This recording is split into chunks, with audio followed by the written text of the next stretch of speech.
¿Qué tal? Muy buenos días a todos y a todas. Doy la bienvenida al licenciado Armando Carrillo Labat, presidente del Sistema Público de Radiodifusión del Estado mexicano. El día de ayer tuvimos el gusto de presentar un punto de acuerdo por el que se solicita a la Secretaría de Hacienda y Crédito Público que le sean asignados al Sistema Público de Radiodifusión del Estado mexicano para que éste esté en posibilidad de garantizar el derecho de acceso a los servicios de telecomunicaciones al mayor número de personas en cada una de las entidades federativas en nuestro país. El sistema público cuenta hasta ahora con 40 concesiones de transmisión. De esas 40 concesiones, 26 operan, pero de esas 26 que actualmente están operando, solamente 10 están en buenas condiciones para varios años para poder seguir transmitiendo sin problema alguno. Sin embargo, 16 de estas concesiones se encuentran en un estado de deterioro que en un próximo tiempo de 2 o 3 años quedarán obsoletas por la falta de actualización en sus tecnologías. Otras 14 concesiones no se encuentran operando por falta de su construcción y equipamiento y existe el riesgo de perderse. Si las 40 concesiones funcionaran, el 80% de nuestra población en todo el país estaría en las posibilidades de escuchar y ver noticias y televisión pública de interés social. El equipamiento tecnológico de transmisión para una red nacional pública es necesaria porque se haría cumplir con el objetivo de la televisión pública, que es garantizar el derecho a la información de los ciudadanos. Yo le agradezco al licenciado Armando Carrillo se encuentre con nosotros y solamente quisiera decir de qué se trata este asunto. Es muy simple. Si el canal 11, el canal 22, el canal 14, el canal Ingenio TV, que pertenece a la SEP, la TV UNAM y el canal del Congreso son los canales que al final de cuentas generan la democracia en nuestro país por la información y el tipo de programación que se dan en ellas.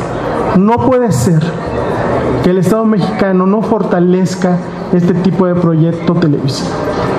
Yo dejaría, nos acompaña el senador Zoe, no sé si quiere agregar algo más, pero también en algún momento invitaría que el licenciado Carrillo hiciera uso de la voz.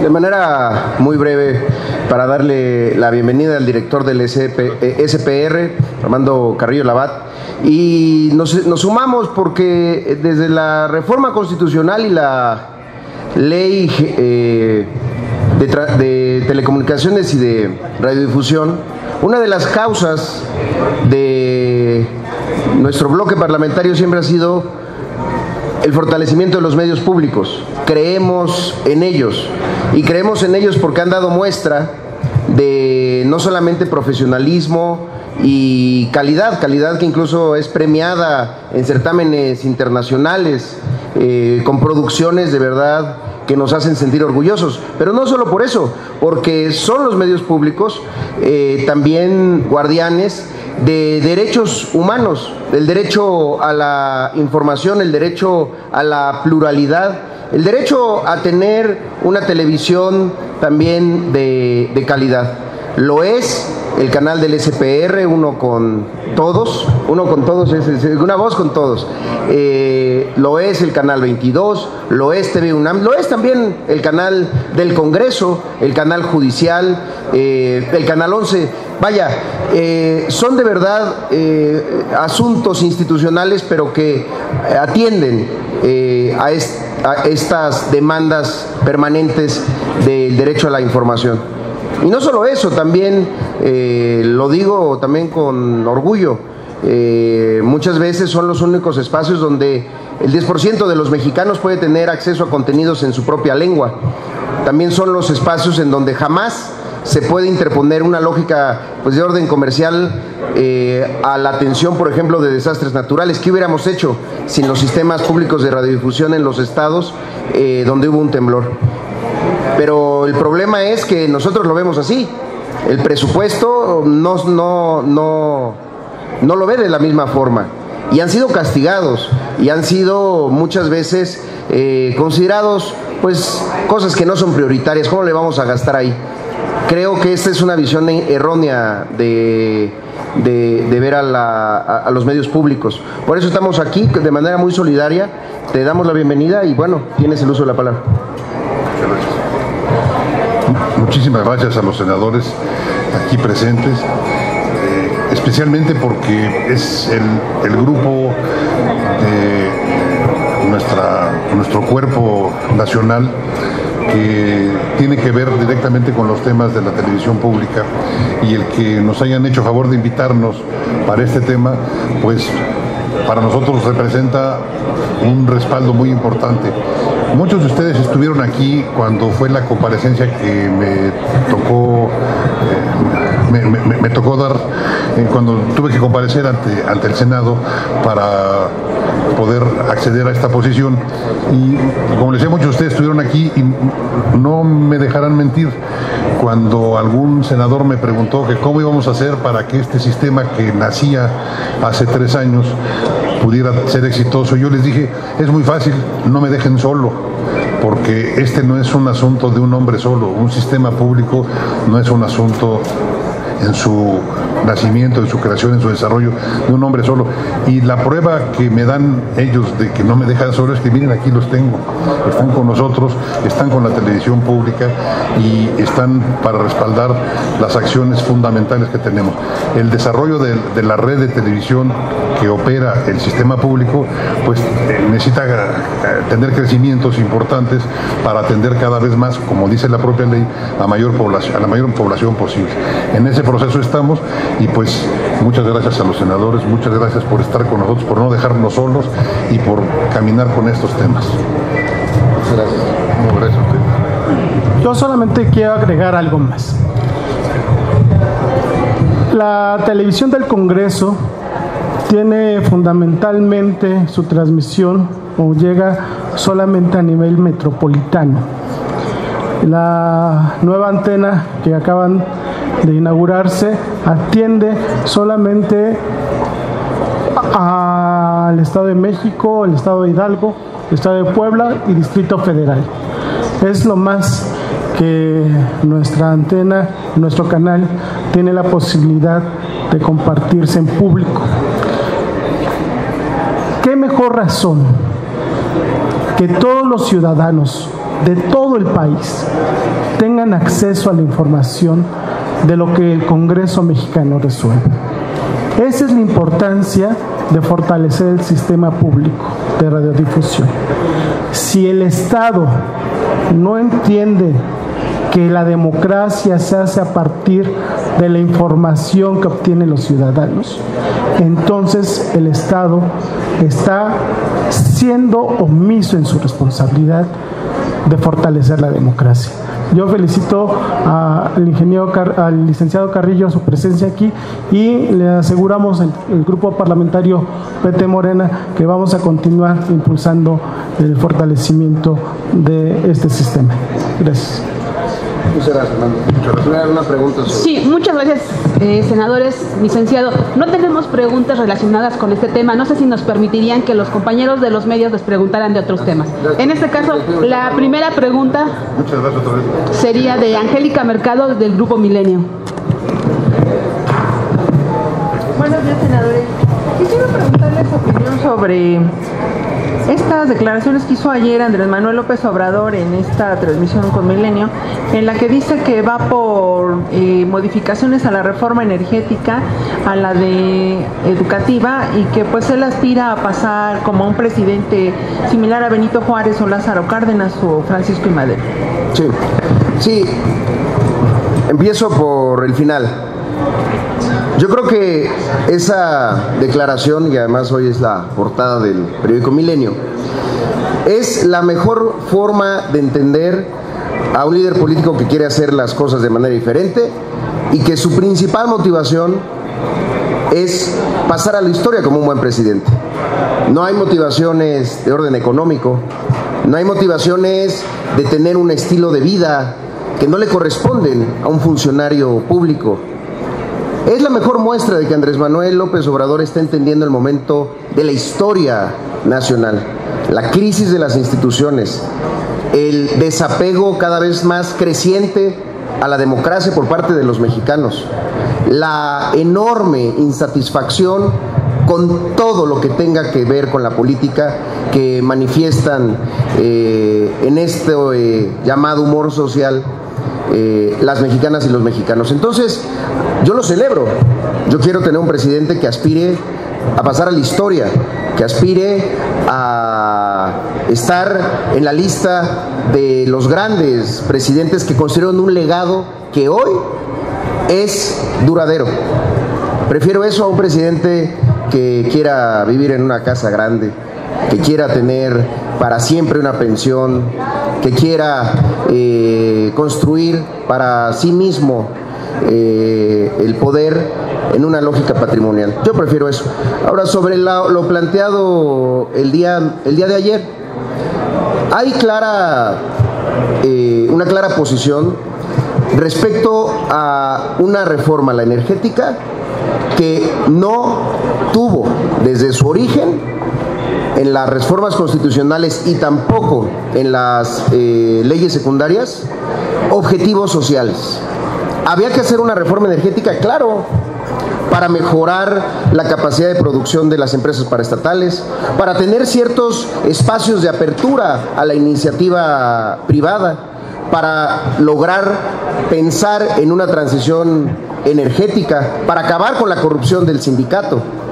Sí, esa reforma sí, no lo que salió, que a pesar de la enorme campaña publicitaria para buscarle apoyo social con la promesa de la disminución de la electricidad, de la disminución del precio de la gasolina y del gas, hoy tenemos frente a esa narrativa una realidad, la realidad de los gasolinazos, la realidad del incremento de tarifas de la luz en diferentes sectores, no solamente en el comercial, también en el industrial. Y hay quien dice, bueno, pero que les cobren más a la industria. Una tortillería es una industria. Y en el momento que se le aumenta la tarifa, aumenta y tiene efectos inflacionarios sobre bienes y servicios básicos como es la alimentación. Entonces, nosotros creemos que, uno, se tienen que revisar los contratos y no es algo que esté fuera de la ley. Nada se hará de manera arbitraria, nada se hará de manera ilegal, conforme a derecho. Y conforme a derecho también, el presidente tendrá la facultad, como lo han tenido todos los presidentes, de presentar iniciativas al Poder Legislativo. Podrá hacerlo de manera preferente, tendríamos que resolver, en fin, o sea, son muchos espacios. Y sobre el tema de la reforma educativa, el gran problema es y ha sido haber querido tener una reforma educativa sin los maestros, entendiendo que eran los maestros los únicos responsables del problema de la calidad de la educación en México. Y no se metió en ese momento la posibilidad de ver cuáles son las características de la infraestructura educativa en nuestro país.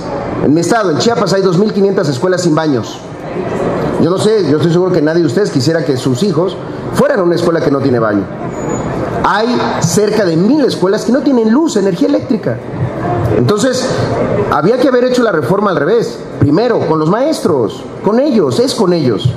Segundo, revisando las condiciones en las que se dan clases, tanto físicas como también de los alumnos. Alumnos que llegan desnutridos, alumnos que tienen que caminar kilómetros para llegar al centro educativo. Y también, en ese sentido, las condiciones, como muchos profesores dan clases, que de verdad los convierten en verdaderos apóstoles de la educación. Entonces, hoy es lo que estamos buscando. Tenemos que pensar que el poder debe de servir para unir extremos, no para seguir dividiendo, no para polarizar a la sociedad entre blanco y negro, a favor y en contra, no. Un presidente con legitimidad y liderazgo es capaz de sentar a todas las partes, es capaz de sentar a la CENTE, al CENTE, a la coordinadora y también a las organizaciones de la sociedad civil. Un presidente con legitimidad y liderazgo que dan los votos y ganar de manera limpia es capaz de juntar lo mismo a un sindicato con los patrones. Pues de eso se trata el verdadero ejercicio del poder, ser el árbitro de la sociedad. Siempre va a haber divisiones. Qué bueno, eso es una democracia. Y el presidente es quien se sienta a la mesa para resolver, unir, que la política vuelva a significar eso, la unión de puntos que son extremos e incluso a veces encontrados, y no irse solamente con una parte buscando apoyo a pesar de que eso pase por encima de los derechos de los demás. Entonces, de eso se trata y estoy seguro que lo vamos a lograr. Lo pregunto a usted porque usted ha trabajado mucho con las organizaciones civiles, sí, que no confían mucho en estas organizaciones o con la sociedad civil, que él pues va a trabajar con el Congreso y con sus iniciativas. ¿Piensa que es correcta esta postura? Yo creo, y lo digo con el enorme respeto y la relación que tengo con muchas organizaciones de la sociedad civil de todo tipo, que su participación en los procesos legislativos es correcta. Son especialistas, acompañan, nos hacen ver muchas veces cosas que su experiencia nutre al legislativo. En lo que comparto es que el legislador es el legislador y es su responsabilidad, nuestra responsabilidad, tomar estas decisiones. Solamente voy a recordar algo. Muchas veces, por ejemplo, en los procesos de selección de quienes ocupan cargos en los órganos autónomos, hubo participación de la sociedad civil y acompañaron y validaron a quienes hoy están en listas plurinominales. Entonces, también ahí hay un proceso en el que debe de haber corresponsabilidad. Entonces yo creo que hay que siempre reconocer su trabajo, siempre, porque son un bien necesario de una democracia saludable, moderna. Pero la última palabra la tiene quienes están en la Constitución o quienes están en la ley y quienes nos toca legislar, porque también nos toca responder a cuando se hacen las cosas mal. Corresponsabilidad es lo que creo que deberíamos de estar pensando. Yo creo que el universo de las organizaciones es tan amplio que no se puede hablar de un monolito. La sociedad civil organizada son muchas, algunas con agendas muy específicas, otras que tienen intereses y los defienden, y es válido y legítimo.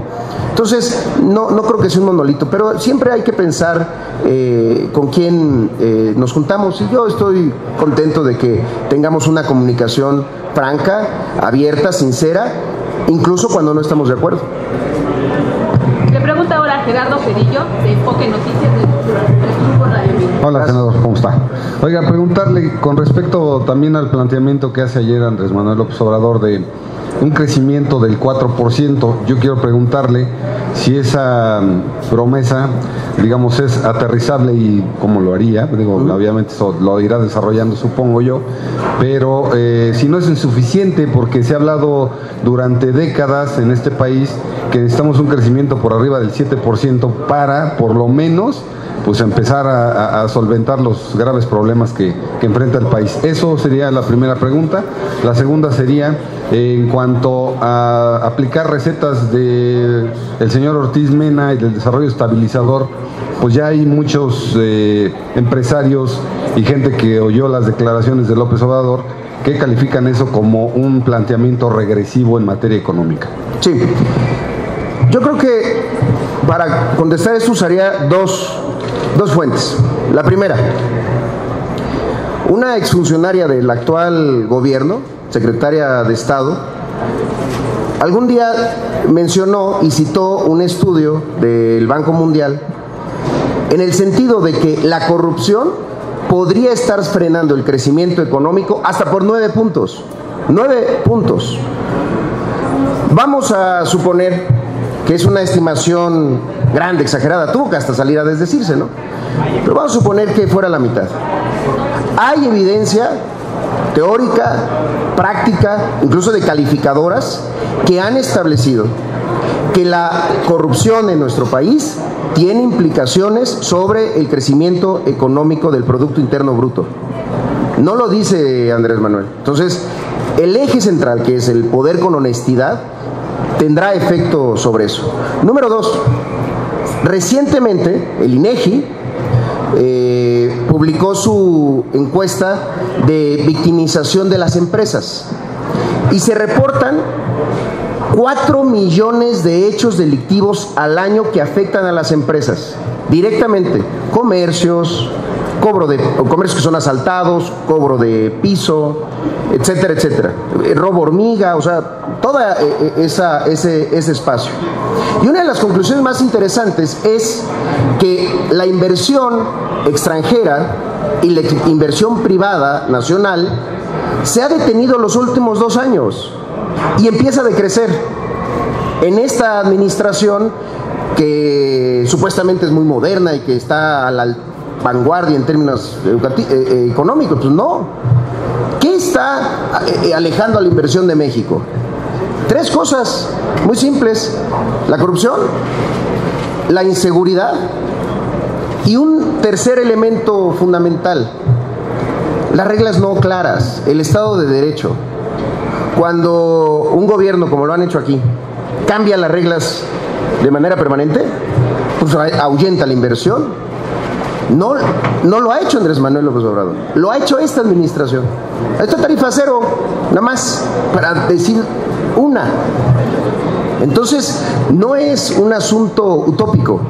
Ahora, el tema de fondo es que ese crecimiento económico que hemos tenido en algunos momentos de la historia, por ejemplo, en la etapa del desarrollo estabilizador, en el que el país crecía de manera constante, hasta el 8%, con un tipo de cambio estable, en la que los mexicanos de clase media, una enfermera, un profesor, podían hasta financiarse un viaje a Europa, fuera del país, podían mandar a sus hijos a las universidades públicas, pensar que había movilidad social y que quienes no habían tenido educación podían tener la esperanza de que sus hijos sí lo iban a tener, y en ese sentido iban a tener una mejor calidad de vida. Eso fue el desarrollo estabilizador. No son con las mismas recetas, pero sí algo que está en el corazón: el crecimiento con objetivos sociales. Este gobierno, como muchos otros que empiezan a entrar en crisis, sigue un solo modelo. El crecimiento es un fin en sí mismo. No, el crecimiento es un medio para el bienestar de la nación. Lo está diciendo Christine Lagarde, la presidenta del Fondo Monetario Internacional, que no puede seguir habiendo crecimiento con esos niveles de desigualdad. Lo dijo ella antier en una entrevista, ahora que está en Buenos Aires. Entonces, el modelo económico se está modificando en todo el mundo y se están planteando que mientras el crecimiento no tenga vinculación con metas de política pública para acabar con la desigualdad, para poder tener la misma calidad de servicios para todos, para poder tener un techo mínimo de arranque de oportunidades, pues entonces seguiremos teniendo ese crecimiento que vienen aquí a defender, pero que sigue abriendo la brecha de desigualdad. Nunca, como en los últimos 18 años, los años del PRIAN, nunca había crecido más la brecha. Hoy el 10% de los mexicanos concentran el 25% de la riqueza nacional. Ni en el porfiriato, pues. Entonces, sí hay un problema de fondo. Va a crecer económicamente el país, porque esas 3 frenos, porque son los frenos del crecimiento, se van a combatir y se van a atender. Y el otro, esta administración, esta, es la que ha gastado más proporción del gasto público en gasto corriente y no en inversión. Hoy, por primera vez, en la balanza está arriba el gasto corriente. Entonces, Yo no sé qué están defendiendo. Defienden entonces los privilegios, los lujos de la clase política, el gasto corriente y demás, cuando ellos han sido quienes han también detenido el crecimiento porque no hay inversión pública. Y no la hay porque hay inseguridad, porque hay corrupción, porque no hay Estado de Derecho. Bueno, de eso se va a tratar el próximo gobierno. Son retos fundamentales, pues se va a encontrar un desastre y vamos a tener que ordenar las cosas en el país, pero se van a ordenar en el marco de la legalidad y poniendo en el ejercicio de quienes quieren ser servidores públicos y funcionarios las ganas de servir y no de servirse, básicamente.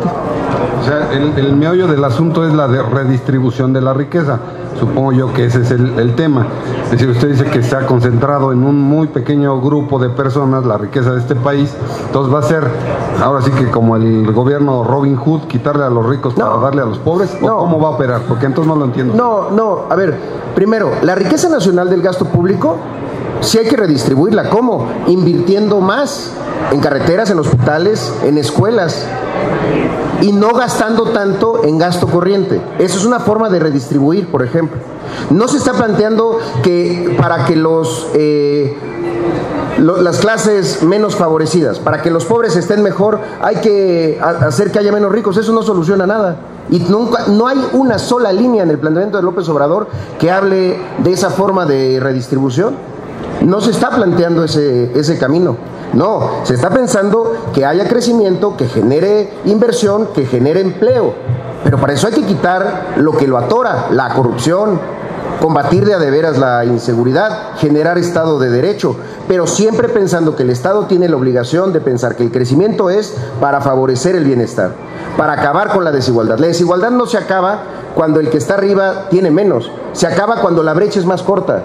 Las democracias siempre van a tener desigualdad, sí, pero tiene que haber una brecha que sea similar justo al momento del desarrollo estabilizador, cuando la diferencia entre el más rico y la clase media que existía no era tan grande. Hoy tenemos los extremos de tener quizá a uno de los hombres más ricos del mundo y también tener quizá de los ciudadanos más pobres del mundo.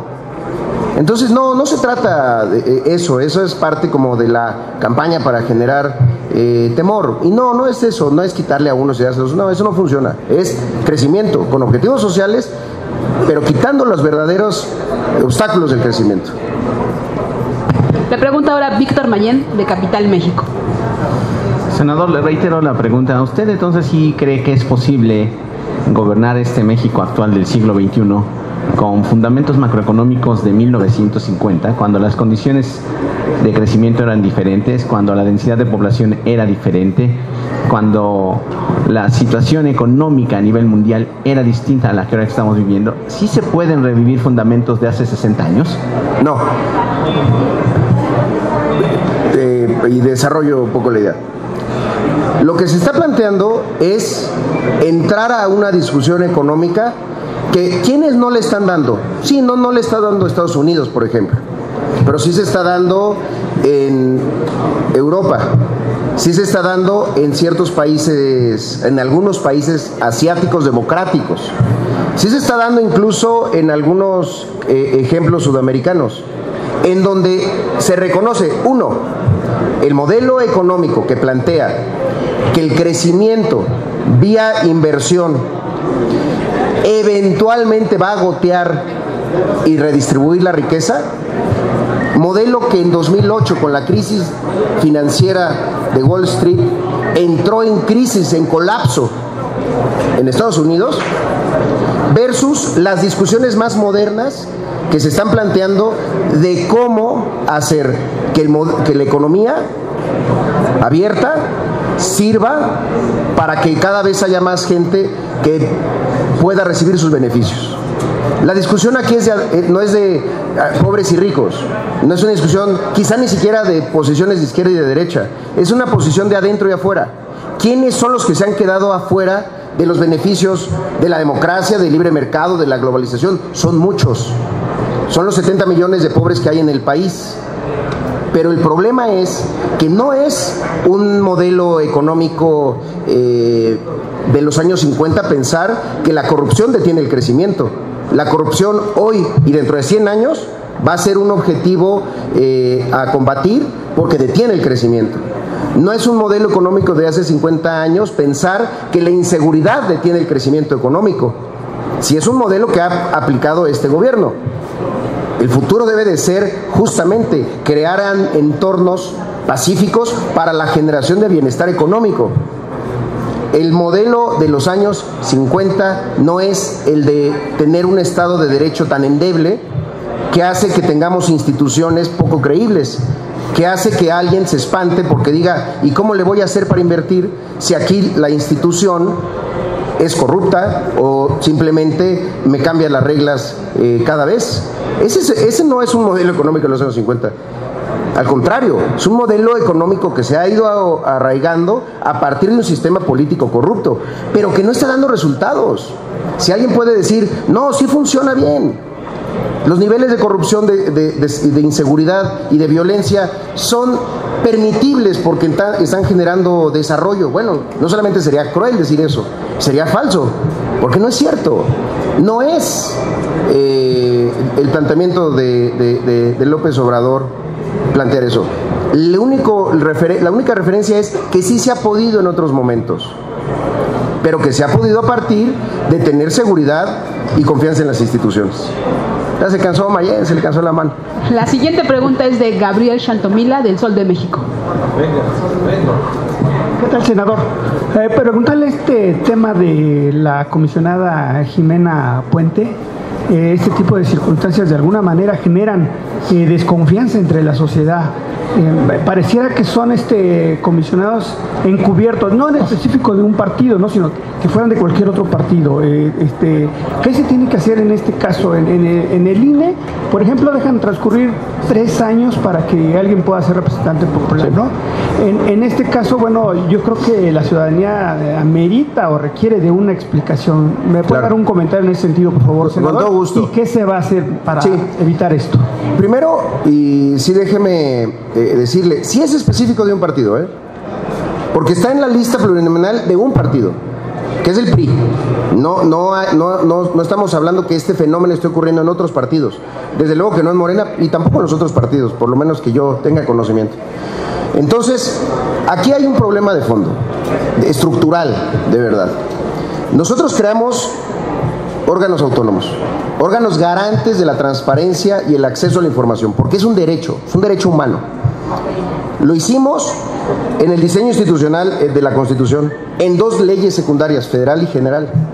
Después, en los nombramientos, nosotros los nombramos a los primeros comisionados.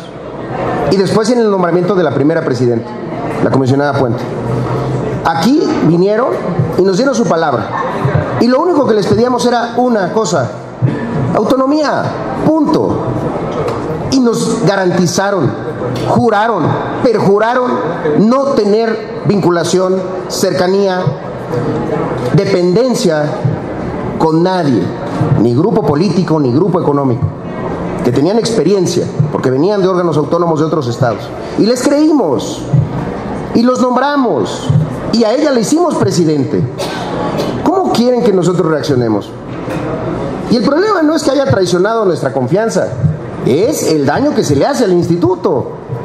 Porque entonces, ahora, para alguien puede ser muy fácil decir, pues entonces voy a buscar ser comisionado de transparencia, me porto bien, sigo línea, ayudo, y en una de esas me gano una plurinominal. ¿Eso qué le dice a la ciudadanía? ¿Y qué nos dice a nosotros? ¿Qué me hace pensar sobre el rechazo de la comisionada Puente sobre el tema, cuando organizaciones de la sociedad civil, por cierto, que ojalá opinen sobre esto, le pidieron la bitácora de los helicópteros de la presidencia y los negó? Cuando se le solicitó información sobre una venta gigantesca, millonaria, de activos de Pemex, particularmente de una empresa de fertilizantes, y los negó. Entonces, ¿hace cuánto se venía cocinando esto? O sea, ¿hace cuánto estaba la pluri de por medio? Esa es nuestra duda, y me duele decirlo, porque yo sí confié en ella, y le tenía estima, y nosotros la nombramos.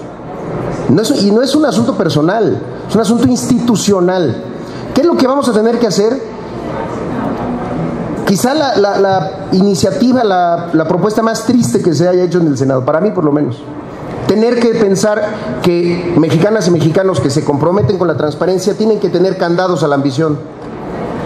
Y esos candados van a tener que ser lo que estamos planteando, que en la Constitución ellos, integrantes de órganos autónomos, no tengan un plazo de 90 días, sino de 3 años. Y después se vale, porque es un derecho político, pero después, no en un espacio donde se genera sospecha. De verdad lo lamento, porque ese candado no debería existir. Se debería llamar ética, que es lo que nos permite saber y discernir entre algo que está bien y algo que está mal. Ética. Nuestros pepes grillos que tenemos cada quien, que nos dice eso está mal, no lo hagas. Eso debería de conducir a alguien. Pues no, ni modo, vamos a tener que ponerle un candado. Pues ni modo, candado será. Le pregunta ahora Andrea Becerril, de La Jornada. Gracias. Buenas tardes, senadores. Sobre este mismo tema, senador, esto quiere decir que desde un principio la ahora excomisionada o aún comisionada Puente estaba ligada al PRI, estaba respondiendo a intereses del PRI. Lo otro, si a partir de esto ustedes tienen que ser muy cuidadosos en la elección de las dos comisionadas, la que va a ocupar el lugar de ella y de otra comisionada que están que están discutiéndose en el Senado, y que todo indica, perdónenme, que tal vez va a ser por cuotas partidistas entre el PRI y el PAN, que se van a repartir los 2 lugares. Y otra pregunta, quisiera saber si ya hay algún acuerdo con la Cámara de Diputados de quién va a ser Cámara de Origen para la ley de propaganda gubernamental, o si ellos se van a agandallar el tema como ya lo empezaron a hacer. Sí, sobre el tema de los órganos y efectivamente de las 2 vacantes que se abrieron en el INAI. Permítanme nada más hacer una breve historia. ¿Recuerden el momento aquel del Consejo General del IFE, en donde estaban Lujambio, Jacqueline Pechard, Mauricio Merino, el doctor Jaime Cárdenas, que había un IFE muy ciudadano, muy vigoroso? Y fue el IFE que multó amigos de Fox, y fue el IFE que multó el Pemex Gate. ¿Qué pasó después? ¿Qué pasó después de ese IFE? La toma violenta de los partidos de ese órgano autónomo. Y las cuotas, efectivamente. Es decir, oye, vas a poner un condicional, sí, pero tú también, entonces no hay bronca. Eso no puede seguir pasando. Los 2 comisionados o comisionadas que van a llegar tendrán que demostrar una autonomía, como decía ayer Patricio Martínez, químicamente pura, en términos partidistas. Porque de otra manera vamos a pensar que los que ya se van están buscando 2 lugares en este pleno del INAI, pues para mantener justamente esquemas de encubrimiento y de opacidad y acabar con la transparencia desde el instituto.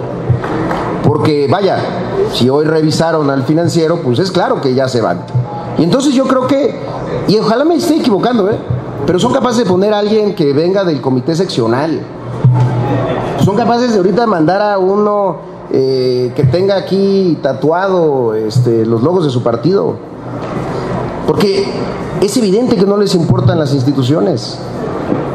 Este asunto de sus instituciones cada vez se hace más claro. Sí, son sus instituciones porque las tienen secuestradas. Ojalá me esté equivocando y de verdad apoyemos propuestas de gente que la sociedad reconozca y diga, mira qué bien, en ese sí confío. Ojalá, ojalá, ojalá. Desafortunadamente en estos años yo he aprendido que al optimismo siempre le gana la experiencia, y la experiencia nos dice que lo van a intentar. Y si es así, pues nosotros daremos la lucha para que no sigan violentando las instituciones. El otro tema, pero propaganda. Sí, no hay ningún acuerdo. No se han reunido nuevamente las juntas de coordinación política. No ha habido ni siquiera una señal del intento porque eso ocurra. Había un acuerdo de las juntas, sí lo digo claramente, había un acuerdo de las juntas para que primero hubiera dictamen y después se decidiera juntos cuál era la Cámara de Origen. Y ellos ese acuerdo simplemente lo desecharon, fueron en el sentido contrario y traen su propia ruta. Entonces nosotros tendremos que construir la nuestra.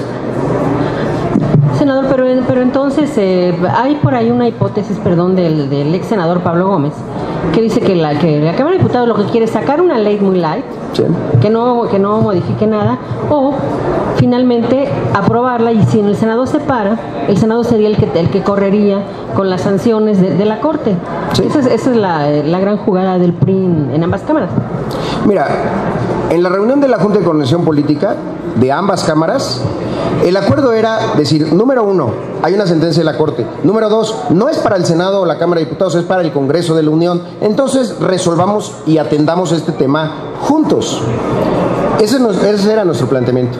Y efectivamente, que es lo que nos dice ahora esto, pues que ellos lo que quieren es echarnos no la bolita, sino una papa hirviendo para decir, nosotros con esto cumplimos la omisión y estamos libres de culpa. Porque ese dictamen, lo digo claramente, no es un dictamen, es un amparo para no caer en desacato judicial. Es nada más lo mínimo necesario para decir ya cumplí y ya me voy. Y entonces que nosotros tengamos que hacer todas las correcciones, modificaciones para realmente cumplir la sentencia de la Corte, que no solamente se limita a decir que hay omisión legislativa, sino cómo se debe de cubrir para cubrir el tema de libertad de expresión. O sea, todos los elementos que están en la sentencia. Entonces, a mí sí me preocupa mucho, porque efectivamente vamos a tener un abril de gente corriendo, porque sabemos que puede haber implicaciones graves si llega el 30 y no hemos dictaminado. Pero tampoco creo yo que el Senado deba de caer en eso, de decir que la dictaminación sea lo mínimo para cumplir. No, tenemos que hacer una buena ley que atienda los problemas que hay en el uso de recursos para la propaganda gubernamental.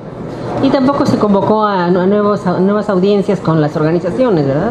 Bueno, la coordinadora de ese tema, que por cierto ese es otro tema que nos llama a sospecha, en diputados solo está turnada a una sola comisión, aquí son 3, una presidida por el PRI, otra por nosotros y otra por el PAN. Quizá eso es lo que les asusta, la pluralidad, siempre les asusta la pluralidad. Pero entonces, no se convocaron a nuevas audiencias, pero estamos planteando que se haga. La coordinadora, que es la Comisión de Gobernación, nos informó pues, que había buscado a otras personas de las que habían quedado fuera o habían manifestado, y las seguiremos buscando. Y aprovecho para hacer un llamado. Ojalá sea rápida la decisión tanto del Partido Acción Nacional como del PRI de quién va a presidir esas 2 comisiones. Porque en una de esas quedan acéfalas, porque una ya está, la de estudios legislativos primera, porque la senadora Sonia Mendoza ya pidió licencia, y al parecer la senadora Cristina Díaz hará lo mismo. Entonces van a quedar sin presidencias 2 comisiones dictaminadoras de 3. No tenemos más preguntas.